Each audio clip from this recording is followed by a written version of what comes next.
Good morning. So, in today's class, first we discuss about independent events. What are independent events? Independent event means you have to observe two or more events are said to be independent. If two or more events are said to be independent, it means if the happening of an event is not depend on the happening of other event. అంటే ఒక ఘటన జరగడం అనేది వేరే ఘటన మీద depend అయి ఉండకపోతే అటువంటి వాటిని ఏమంటారంటే ఇండిపెండెంట్ ఈవెంట్స్ అంటారు. సో మీకు క్లియర్గా అర్థం అవడానికి ఒక కాయిన్ని 2 సార్లు ఎగరేసామనుకోండి. If a coin is tossed twice, 2 సార్లు ఎగరేసాం. మొదటిసారి హెడ్ పడింది, మళ్ళీ రెండోసారి ఎగరేసాం, రెండోసారి కూడా హెడ్ పడాలి. ఇప్పుడు రెండోసారి హెడ్ పడడం అనేది మొదటిసారి హెడ్ పడడం మీద ఆధారపడే ఉండదు.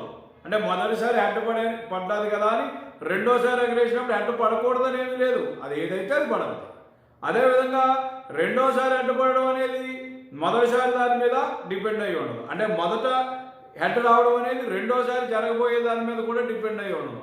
సో కాబట్టి ఒక కాయిన్ 2 సార్లు ఎగరేసినప్పుడు getting head in first try and getting head in second try both are considered as independent events. అంటే ఒక కాయిన్ 2 సార్లు ఎగరేసినప్పుడు మొదటిసారి బొమ్మ పడడం అనేది ఒక ఈవెంట్ అనుకుంటే, రెండవసారి కూడా బొమ్మ పడడం అనేది మరొక ఈవెంట్ అని అనుకుంటే, ఈ 2 ఈవెంట్లని కూడా మనం ఏమని చెప్పొచ్చు అంటే ఇండిపెండెంట్ ఈవెంట్స్ అని చెప్పొచ్చు. ఎందువల్ల ఫస్ట్ సారి పడడం అనేది రెండోసారిని ఏమి రద్దు చేయదు, రెండోసారిని అడ్డుకోదు, అలాగే రెండోది మొదటి దాన్ని అడ్డుకోదు. కాబట్టి ఇటువంటి ఈవెంట్స్ని ఏమంటారు అని అంటే ఇండిపెండెంట్ ఈవెంట్స్ అని అంటారు. అర్థమైంది? అలాగే ఇంకొక ఉదాహరణ చెప్పాలంటే 52 మొక్కలు కలిగినటువంటి ఒక ప్యాక్ కట్ట ఉంది. ఈ 52 మొక్కలు గల ప్యాక్ కట్ట నుంచి నువ్వు ఒక మొక్క తీసావు. ఆ మొక్క తీసినప్పుడు సపోజ్ అది ఏదో ఒక కింగ్ కార్డ్ అయ్యింది అనుకోండి.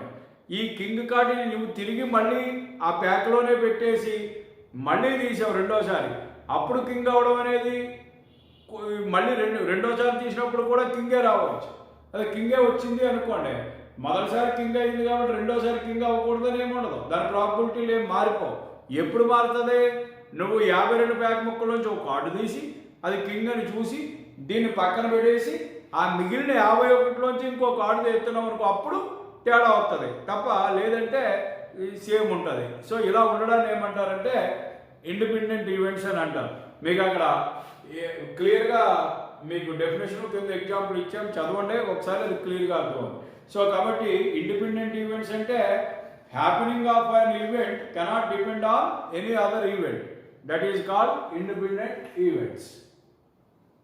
నెక్స్ట్ వచ్చేసి complementary event. Complementary event, complementary event ఇది తెలియాలి మీకు మెయిన్గా. కాంప్లిమెంటరీ ఈవెంట్ అంటే ఏంటి అని. సో మీకు తెలియడానికి చిన్న ఎగ్జాంపుల్ చెప్తాను చూడండి. ఒక కాయిన్ ఎగరేసాం. ఒక కాయిన్ ఎగరేసామనే ర్యాండమ్ ఎక్స్పెరిమెంట్లో శాంపుల్ స్పేస్ ఏమవుతుంది? హెడ్ ఆర్ టాస్ అవుతుంది. ఒక కాయిన్ ఎగరేస్తే శాంపుల్ స్పేస్ ఏమవుతుంది? హెడ్ ఆర్ టాస్ అవుతుంది. ఇప్పుడు హెడ్ పడడం అనేది ఒక ఈవెంట్, E1. సో ఈ is equal to getting head. ఈ అనేది గెటింగ్ హెడ్ అవుతుంది. కాబట్టి ఈకి ఫేవర్స్ ఏమన్నాయి? ఈ శాంపుల్ స్పేస్లో హెచ్ ఇది ఒకటే ఫేవర్. సో ఈకి ఫేవర్స్ కాకుండా రిమైనింగ్ ఏం మిగిలిపోయినాయి? అవన్నీ వచ్చి దాన్ని ఏమంటారంటే ఈ బార్ అంటారు. అంటే ఈకి కాంప్లిమెంట్ అవుతుంది. సో ఈ బార్ అంటే ఏమవుతుంది? అప్పుడు ఈ గెటింగ్ హెడ్ హెచ్ ఒకటి అవుతుంది. ఇదేంటవుతుంది? Getting tail. గెటింగ్ టైల్ అంటే ఏంటవుతుంది? టాస్. అర్థమైందా? కాబట్టి నాట్ గెటింగ్ హెడ్ అన్నమాట. టైల్ అంటే నాట్ గెటింగ్ హెడ్. కాబట్టి జరగడం అనేది ఈ అయితే ఆ ఈవెంట్ జరగకపోవడం ఏమవుతుంది అంటే ఈ బార్ అవుతుంది. అది కాంప్లిమెంటరీ ఈవెంట్ అవుతుంది. మీకు ఇంకా అర్థం అవడానికి ఒక డై ఎగరేసాం, శాంపుల్ స్పేస్లో ఏముంటాయి? 1 2 3 4 5 6 ఉంటాయి. ఈ అనే ఈవెంట్ ఏంటి అంటే గెటింగ్ ఈవెన్ నెంబర్. ఈ అనేది గెటింగ్ ఈవెన్ నెంబర్ అయ్యింది అనుకోండి. ఈవెన్ నెంబర్ అంటే ఏమైంది? గెటింగ్ ఈవెన్ నెంబర్ అయ్యింది అనుకోండి. ఏమవుతుంది? గెటింగ్ ఈవెన్ నెంబర్ అంటే ఏమవుతుంది చెప్పండి. గెటింగ్ ఈవెన్ నెంబర్ అంటే ఏంటి? 2 4 6 ఇది. నౌ ఈ బార్ ఈ బార్ అంటే ఏమవుతుంది నాట్ ఈవెన్ అంటే ఆడ్ గెటింగ్ ఆడ్ నెంబర్ ఏమవుతుంది 135 అంటే ఈ 2 4 6 కాక మిగిలినవన్నీ వస్తాయి ఇందులోకి ఈ బార్ అర్థమైందా కాబట్టి దీని నుంచి మనం ఏం చెప్పొచ్చు ఈ బార్ అంటే నథింగ్ బట్ ఏంటంటే శాంపుల్ స్పేస్ మైనస్ ఈ బార్ అంటే ఏంటంటే శాంపుల్ స్పేస్ మైనస్ కాబట్టి ఈ బార్ అంటే అర్థం ఏంటంటే ఎప్పుడైనా సరే శాంపుల్ స్పేస్ మైనస్ చూడండి శాంపుల్ స్పేస్ ఏంటి హెడ్ టాస్ లో హెడ్ తీసేసామనుకో ఉండేది ఏంటి టాస్ ఇది ఇక్కడికి వస్తుంది అలాగే శాంపుల్ స్పేస్ లో 1 2 3 4 5 6 ఉన్నాయి ఈ ఏంటి 2 4 6 ఇవి మినహాయిస్తే ఇందులో ఉండేది 135 ఈ బార్ కాబట్టి ఈ బార్ అంటే ఫార్ములా ఏమని గుర్తుపెట్టుకోవచ్చు E bar is equal to nothing but sample space minus that event happening of that event so this E bar is called complementary event E bar నే సో ఇలాగా ఈ బార్ అని రాస్తారు కొంతమంది ఈ power C E complement అని చదువుతారు ఈ bar అంటారు లేదా ఈ కాంప్లిమెంట్ అంటారు లేదా ఈ డాష్ అంటారు ఏదైనా సరే ఈ మూడు కూడా నోటేషన్సే ఈ మూడిట్లో ఏదైనా సరే ఏంటంటే ఈ మూడు కూడా ఈకి ఏంటవుతాయి అంటే కాంప్లిమెంటరీ ఈవెంట్ అవుతుంది సో ఇది కాంప్లిమెంటరీ ఈవెంట్ అంటే అర్థమైందా వన్స్ ఎప్పుడైతే మనకి కాంప్లిమెంటరీ ఈవెంట్ అనేది తెలిసిందో ఇప్పుడు అసలు ఇప్పటి వరకు మనం అన్నీ కూడా ర్యాండమ్ ఎక్స్పెరిమెంట్ అంటే ఏంటి ట్రయల్ అంటే ఏంటి ఈవెంట్ అంటే ఏంటి సింపుల్ ఈవెంట్ అంటే ఏంటి కాంపౌండ్ ఈవెంట్ అంటే ఏంటి మ్యూచువల్లీ ఎక్స్క్లూజివ్ ఈవెంట్స్ అంటే ఏంటి ఈక్వల్లీ లైక్లీ ఈవెంట్స్ ఏంటి ఇండిపెండెంట్ ఈవెంట్స్ ఏంటి ఇలా డెఫినేషన్స్ అన్నీ నేర్చుకుంటూ వచ్చాం కాంప్లిమెంటరీ ఈవెంట్స్ అంటే ఏంటి అనేది మనం నేర్చుకున్నాం సో ఇప్పుడు నేను మీకు చెప్పబోయేది ఏంటంటే మొట్టమొదటిసారిగా definition of probability so definition of probability అంటే ఏంటో మనం ఇప్పుడు చూద్దాం okay so definition of probability గురించి మనం ఇప్పుడు చూద్దాం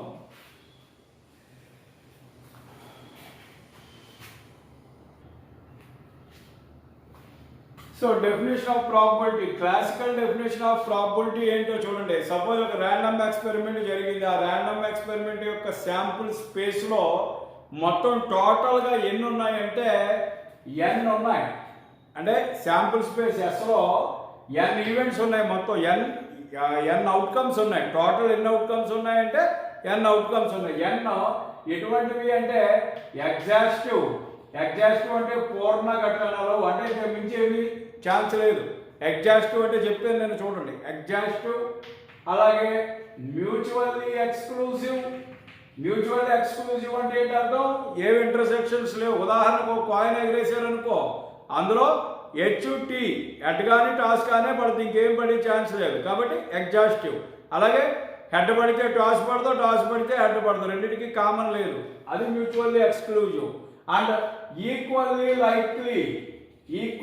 లైక్లీ ఈవెంట్స్ ఉన్నాయి మొత్తం ఎన్ని ఉన్నాయి n(s) is equal to n(s) అంటే అర్థమైంది శాంపుల్ స్పేస్లో టోటల్ మొత్తం ఎన్ని ఈవెంట్స్ ఉన్నాయి n ఈవెంట్స్ ఉన్నాయి ఇప్పుడు ఇక్కడ ఏదైనా ఒక ఈవెంట్ క్యాపిటల్ ఈ అనేది ఒక ఈవెంట్ తీసుకున్నారు అనుకోండి ఉదాహరణకి మీకు అర్థం అవడానికి చెప్తున్నాను ఒక డై ఎగరేస్తే శాంపుల్ స్పేస్లో 1 2 3 4 5 6 అంటే ఇలాగ ఎన్ని ఉన్నాయి మనకి 6 ఉన్నాయి 6 ఉన్నాయి అర్థమైంది 6 కూడా ఎలాంటి ఎగ్జాస్టివ్ అంటే ఆ డై ఎగరెత్తి 6 తప్ప ఇంకోటి పడే ఛాన్స్ లేదు కాబట్టి ఎగ్జాస్టివ్ అలాగే 6 కూడా మ్యూచువల్లీ ఎక్స్క్లూజివ్ ఒకటి పడితే మిగిలిన 5 పడవు సో కాబట్టి మ్యూచువల్లీ ఎక్స్క్లూజివ్ అలాగే అన్నిటికీ ఏదైనా పడవచ్చు అన్నిటికీ సమాన అవకాశాలు కాబట్టి ఈక్వల్లీ లైక్లీ ఈవెంట్స్ ఉన్నాయి కాబట్టి ఇందులో n(s) ఈజ్ ఈక్వల్ టు అంటే ఎంత అవుతుంది 6 అవుతుంది అలా n(s) ఈక్వల్ టు అన్ని ఈవెంట్స్ ఉన్నాయి అనుకోండి ఇప్పుడు లెట్ ఈ be the event having favours m ఈ అనే ఈవెంట్కి ఎన్ని ఫేవర్స్ ఉన్నాయి అంటే ఈకి అనుకూలంగా ఎన్ని ఉన్నాయంటే m ఉన్నాయి ఈకి అనుకూలంగా ఎన్ని ఉన్నాయి m events are favour m favours for ఈ m ఫేవర్స్ ఫర్ ఈ అంటే అర్థం n(e) ఈక్వల్ టు ఎంత అన్నమాట m ఈ అవుట్ ఆఫ్ n లో మొత్తం n ఉన్నాయి n లో m ఏమో ఈకి ఫేవర్స్ గా ఉన్నాయి అంటే n(e) ఈక్వల్ టు ఏమవుతుంది m అవుతుంది ఫేవర్స్ అంటే ఏంటి అర్థం సపోజ్ ఇక్కడ ఈ అనేది ఒక ఈవెంట్ అనుకోండి ఈ ఈజ్ ఈక్వల్ టు ఏంటంటే ఏమన్నా event of getting even number అనుకుందాం అప్పుడు n(e) is equal to n of E is equal to ఏమవుతాయి 2 4 6లో ఏది పడినా పర్లేదు కానీ ఎన్ ఆఫ్ ఈకి ఎన్ని ఫేవర్స్గా ఉన్నాయి ఈకి 3 ఫేవర్స్గా ఉన్నాయి 3/6 విషయం అర్థమైందా అలా ఇక్కడ మొత్తం ఎన్ ఈవెంట్స్ ఉంటే శాంపుల్ స్పేస్లో అందులో ఈవెంట్ ఈకి అనుకూలంగా ఎన్ని ఉన్నాయి ఎం ఫేవర్స్ ఉన్నాయి కాబట్టి n of E equal to ఎంత అంట ఎం ఇప్పుడు now to find the probability of E P of E is equal to అంటే ఇప్పుడు ఈ ఈకి ప్రాబబిలిటీ కట్టాలంటే ఇదే definition of probability of that event E is equal to ఏంటి చెప్తారంటే number of favours for E by number of favours for E అంటే favourable number of events ఏదైనా అంటే అర్థమైంది outcomes favourable number of outcomes or anything number of favours for E by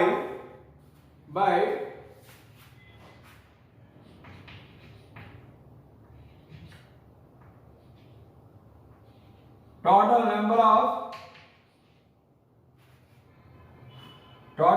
of outcomes in S అంటే number of favours for E by total number of outcomes అది ఇప్పుడు is equal to number of favours for ఈకి favour ఎన్ని ఉన్నాయి ఎం ఉన్నాయి so మొత్తం ఎస్లో ఎన్ని outcomes ఉన్నాయంటే ఎన్ ఉన్నాయి but P of equal to formula ఏమవుతుంది m/n అలాగే ఇప్పుడు ఎగ్జాంపుల్ ప్రకారం చూసుకుంటూ వచ్చాం ఇప్పుడు ఈవెన్ నెంబర్కి ప్రాబిలిటీ కట్టాలంటే పి ఆఫ్ ఈ కట్టాలి మీరు పి ఆఫ్ ఈ అంటే ఏంటి N of E by N of S ఇది formula N of E by N of S అంటే number of favourables for E by number of events in S so number of outcomes in S so number of favours for E by number of outcomes in S so N of S ఎంత బైలో 6 మొత్తం ఎన్ని ఉన్నాయి ఎస్లో 6 ఉన్నాయి అందులో ఈ ఫేవర్గా ఎన్ని ఉన్నాయి 3 ఉన్నాయి 3/6 ఆన్సర్ అంటే 1/2 this is probability so probability of getting an even number when a die is rolled అంటే ఎంత ప్రాబిలిటీ 1/2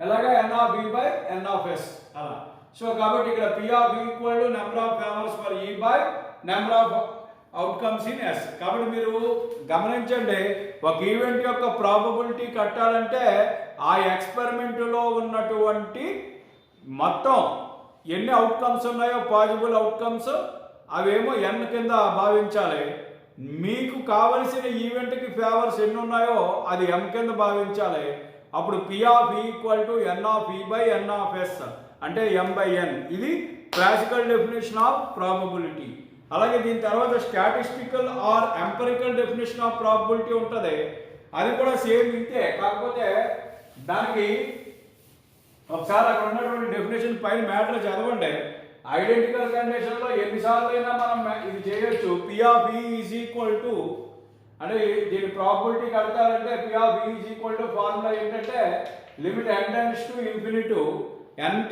ఇన్ఫినిటీ అంటే n అంటే ఏంటి శాంపుల్ స్పేస్లో ఉన్న ఈవెంట్స్ ఎన్నైనా ఉండొచ్చు అది ఎంతవరకు ఉన్నా n tends to infinity m/n అర్థమైంది అంటే ఎన్నో నీకు ఈ రిపిటేషన్ ఎన్నిసార్లు చేస్తావో ఎక్స్పెరిమెంట్ అన్నిసార్లు వస్తుంది సో ఇది ఫార్ములా ఇది స్టాటిస్టికల్ డెఫినేషన్ అంటారు మీకు ఇచ్చిన మ్యాటర్లో ఒకసారి చదువుకోండి క్లియర్గా అర్థమవుతుంది ఇది పెద్ద మ్యాటర్ ఓకేనా ఇది నెక్స్ట్ వచ్చేసి ప్రాబబిలిటీ స్పేస్ ఇది జాగ్రత్తగా చూడాలి ప్రాబబిలిటీ స్పేస్ ఈ డెఫినేషన్స్ అన్నీ మీరు నోట్స్లో నేను ఇచ్చి మీరు రాసుకున్నారు ఆల్రెడీ చూస్తున్నారు ఇప్పుడు మీరు ఆ డెఫినేషన్స్ అన్నీ మీరు జాగ్రత్తగా చదవాలి పరీక్షలో అడుగుతారు ఇవన్నీ ప్రాబబిలిటీ స్పేస్ అంటే ఏంటి అనేది మనం తెలుసుకోవాలి మీరు ఒకటే గుర్తుపెట్టుకోండి ప్రాబబిలిటీ స్పేస్ అంటే ఎస్ కామా ఏమంటామంటే S comma B comma P అనేది S comma B comma P అంటే అర్థం ఏంటి అని అంటే ఈ ట్రిప్లెట్ ఎక్స్టర్నల్ బ్రాకెట్లో 3 ఉన్నాయి కోఆర్డినేట్స్ 3 ఉన్నాయి కాబట్టి దీన్ని ట్రిప్లెట్ అంటాం అదే 2 ఉంటే డబ్లెట్ అంటాం ఈ ట్రిప్లెట్ ఎస్బిపినే ప్రాబబిలిటీ స్పేస్ అంటారు మరి ఏంటి ప్రాబబిలిటీ స్పేస్లో ఎస్ అంటే ఏంటి బి అంటే ఏంటి పి అంటే ఏంటి ఇవి తెలియాలి ఎస్ అంటే nothing but sample space S అంటే ఏంటి శాంపుల్ స్పేస్ అంటే చెప్పాను ఒక ఎక్స్పెరిమెంట్ చేసినప్పుడు మొత్తం ఆల్ పాజిబుల్ అవుట్కమ్స్ అన్నీ కూడా ఏమవుతుందంటే ఎస్ అవుతుంది నెక్స్ట్ బి అంటే ఏంటంటే ఆ బోరెల్ సిగ్మా ఫీల్డ్ ఈ set of all subsets of S nothing but all subsets of ఈ శాంపుల్ స్పేస్ ఎస్కి ఎన్ని సబ్సెట్లు రాయగలుగుతామో అవన్నీ బి అవుతాయి. ఉదాహరణకి మీకు ఒక కాయిన్ ఎగరేశారు, S equal to head dot toss, దీనికి ఎన్ని సబ్సెట్లు రాయగలుగుతాం, హెడ్ డాట్ టాస్, ఇలా విడిగా రెండు సబ్సెట్లు లేదు. సో ఈ రెండు బిలో వస్తాయి. దాన్ని ఏమంటారంటే బోరెల్ సిగ్మా ఫీల్డ్ అంటారు. Borel sigma field, rho field లేదా rho field. Borel rho field or sigma field is a set of all subsets of S. ఈ ఎస్కి ఎన్ని సబ్సెట్లు రాస్తామో అన్ని. నెక్స్ట్ పి అంటే ప్రాబబిలిటీ ఫంక్షన్. ఏంటంటే ఇది probability function defined on Borel's field.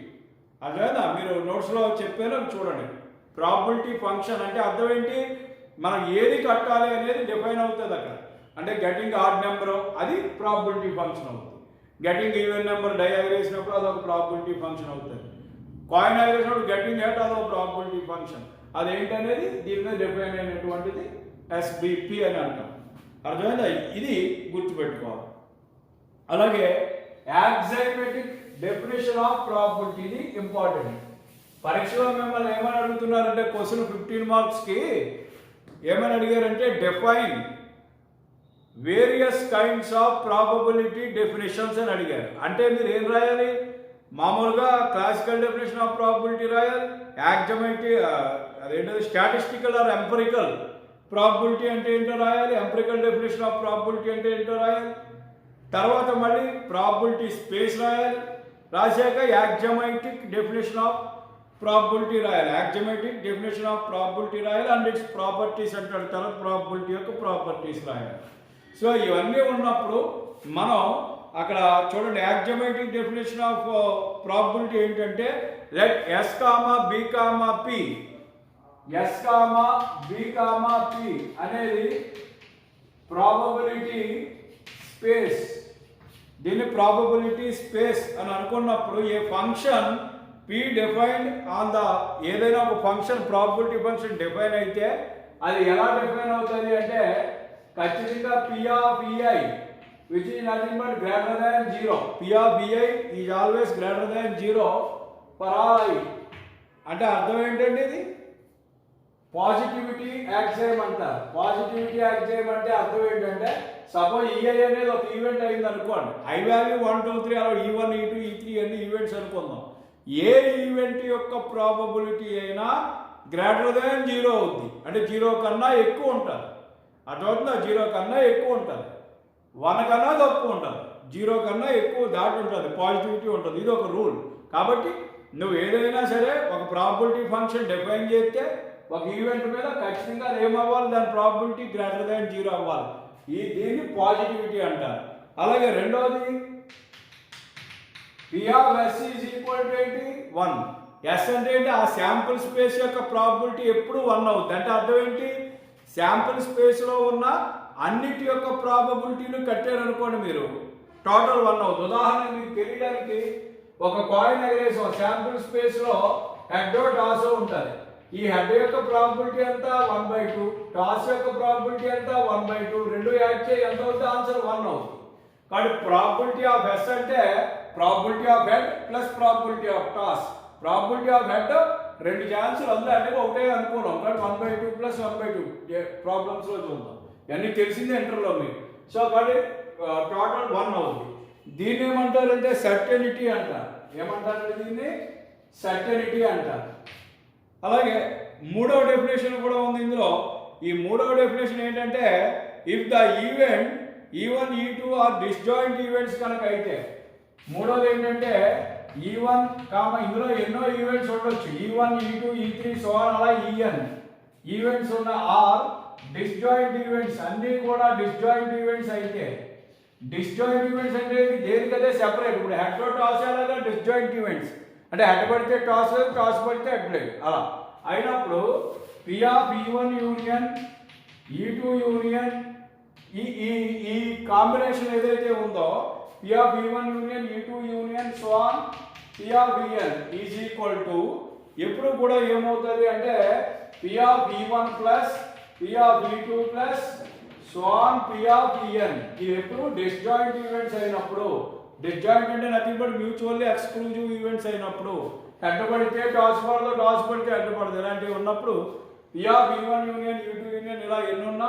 అవన్నీ కూడా విడివిడిగా వాటి యొక్క ప్రాబిలిటీల యొక్క సమ్కి సమానం అవుతుంది. ఇది ఒక రూల్, అర్థమైందా? దీన్ని ఏమని రాస్తారంటే union I is equal to 1 to n P of EI అంటాడు. అదే సారీ P of యూనియన్ ఇలా రాసుకోవచ్చు. దీన్ని ఈజ్ ఈక్వల్ టు దీన్ని ఏ విధంగా రాసుకోవచ్చు, సిగ్మా ఏమని రాసుకోవచ్చు, sigma I is equal to 1 to n P of EI అంటారు. దీన్ని ఎందువల్ల I 1 అయితే ఫస్ట్ 1 సిగ్మా వల్ల ప్లస్ మళ్ళీ 2 3 అలా సో అని అన్న అవుతాయి.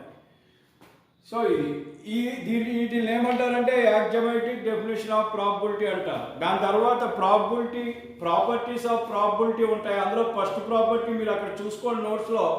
For any event A P of A is always greater than or equal to 0. అంటే ఏ ఈవెంట్ యొక్క ప్రాబిలిటీ అయినా గ్రేటర్ దాన్ 0 అవుతుంది. మహా అయితే ఇంకా అది ఇంపాసిబుల్ ఈవెంట్ అయితే 0 అవుతుంది. కాబట్టి తప్పితే నెగటివ్ ప్రాబిలిటీ అనేది దేనికి ఉండదు. అది మొదటిది, పాజిటివిటీ అది మొదటిది. రెండవ ప్రాపర్టీ ఏదైనా ఇంపాసిబుల్ ఈవెంట్ అయితే, ఇంపాసిబుల్ ఈవెంట్ అంటే ఏంటి, అది జరగని పక్షం అయితే, అర్థమవుతుందా? సో అటువంటి దానికి ఇంపాసిబుల్ ఈవెంట్ అయితే P of π ఈక్వల్ టు ఏమవుతుందంటే 0. ఇంపాసిబుల్ ఈవెంట్కి ప్రాబిలిటీ ఎప్పుడు కూడా 0 అవుతుంది.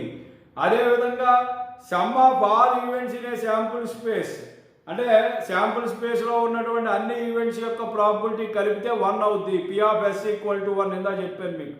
సేమ్ అది అర్థమైందా? అది సర్టెనిటీ ఇలా అనమాట. P of S equal to 1 అది కూడా ఒక ప్రాపర్టీ.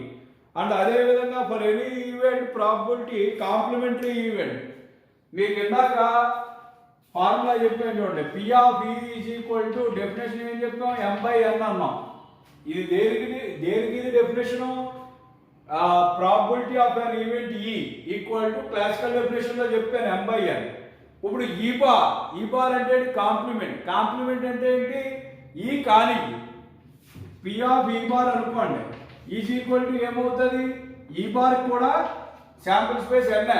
ఇప్పుడు ఈ బార్ అంటే ఇప్పుడు మొత్తం n ఉన్నాయి. ఇప్పుడు సపోజ్ మొత్తం 10 ఈవెంట్లు ఉన్నాయి, అందులో ఈకి 4 అనుకూలంగా ఉన్నాయి. అంటే ఈకి అనుకూలంగా లేని ఎన్ని 6 అలా. సో ఈకి m అనుకూలంగా ఉన్నాయి అంటే ఈ బార్ అంటే ఈ కానిది.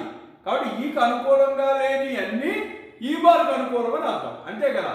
ఈ కానిది అంటే అర్థం ఏంటి, ఈకి అనుకూలంగా లేని. మొత్తం ఎన్ని ఈవెంట్స్లో ఈకి ఎన్ని అనుకూలంగా ఉన్నాయి, m అనుకూలంగా ఉన్నాయి.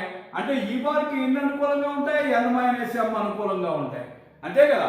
సో మొత్తం ఈవెంట్లు 10, ఈకి 4 అనుకూలంగా ఉన్నాయి. అంటే ఎన్ని అనుకూలంగా లేవని అర్థం, 6 అనుకూలంగా లేవు. అలాగే P of E బార్ అన్నప్పుడు మొత్తం ఎన్ని ఈవెంట్స్లో m ఈవెంట్స్ ఈకి ఫేవర్గా ఉంటే ఇంకా ఈ బార్కి ఎన్ని ఫేవర్గా ఉన్నట్టు, ఈ బార్ అంటే నాట్ హ్యాపెనింగ్ ఆఫ్ E, కాబట్టి n-m. సో దీన్ని 2 కింద విడగొడితే ఈ n/n ఏమో 1 minus m/n. So is equal to 1 minus ఈ m/n అంటే ఏమని రాయొచ్చు, P of E. కాబట్టి P of E plus P of E bar is equal to always 1. ఇది formula. P of E plus P of E bar equal to ఏమవుతుందంటే 1 అవుతుంది.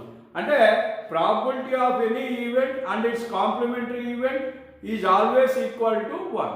ఓకేనా? ఇది వెరీ ఇంపార్టెంట్, అర్థమైందండి. సో ఈ యాక్జమెటిక్ డెఫినేషన్స్ అన్నీ కూడా మీరు గుర్తుపెట్టుకోవాలి.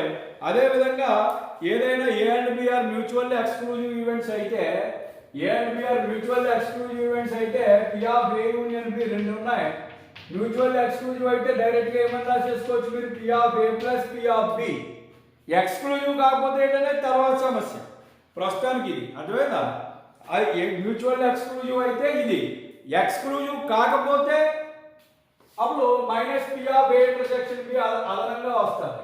ఇది ఏంటనేది ఇవన్నీ తర్వాత మనం ప్రాబిలిటీ థియరమ్స్లో చూద్దాం. ప్రాబిలిటీ థియరంలో P of A union B equal to P of A plus P of B minus P of A intersection B ఎందుకు అవుతుంది, ఎనీ 2 ఈవెంట్స్ తీసుకున్నప్పుడు. అలా కాకుండా 2 డిస్జాయింట్ ఈవెంట్స్ అయితే, if A, B are disjoint events అయితే P of A union B equal to ఏమవుతుంది, P of A plus P of B. అంటే మీరు ఇంకా జాగ్రత్తగా గమనించండి, A, B ఆర్ డిస్జాయింట్ అంటే అర్థం A, B are mutually exclusive అయితే P of A union B equal to P of A plus P of B. అదేవిధంగా A కామా B ఆర్ అర్థమవుతుందా? నెక్స్ట్ ఏంటంటే A comma B are disjoint events కాకుండా any two events అన్నారు అనుకోండి, అప్పుడు P of A union B equal to P of A plus P of B minus P of A intersection B. ఇవి properties of probability కింద ఈ 6 ఉంటాయి. So ఈ 6లోని మొట్టమొదటిది ఏంటంటే P of A always greater than or equal to 0. రెండోది impossible event యొక్క probability P of I equal to 0. మూడోది probability of sample space is equal to 1, P of S equal to 1. And నాలుగోది an event and its complementary event probabilities must be equals to 1, P of E plus P of E bar equal to 1. ఇది ఫోర్త్ది. ఫిఫ్త్ది A comma B or any two disjoint events అయితే P of A union B equal to P of A plus P of B. అలా కాకుండా A comma B or any two events అంటే disjoint అని అనకపోతే any two events అన్నప్పుడు P of A union B equal to P of A plus P of B minus P of A intersection B అనేది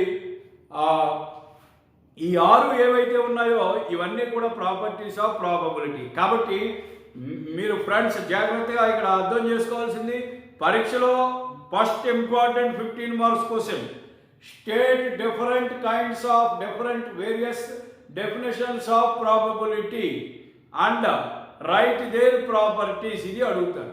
మీరు ఇప్పుడు రాయాల్సింది what is classical definition of probability, రెండు what is statistical or empirical definition of probability, మూడు probability space, 4 axiomatic definition of probability, 5 properties of probability. ఇవన్నీ రాస్తే మీకు ఆ క్వశ్చన్ పూర్తిగా రాసినట్టు అవుతుంది.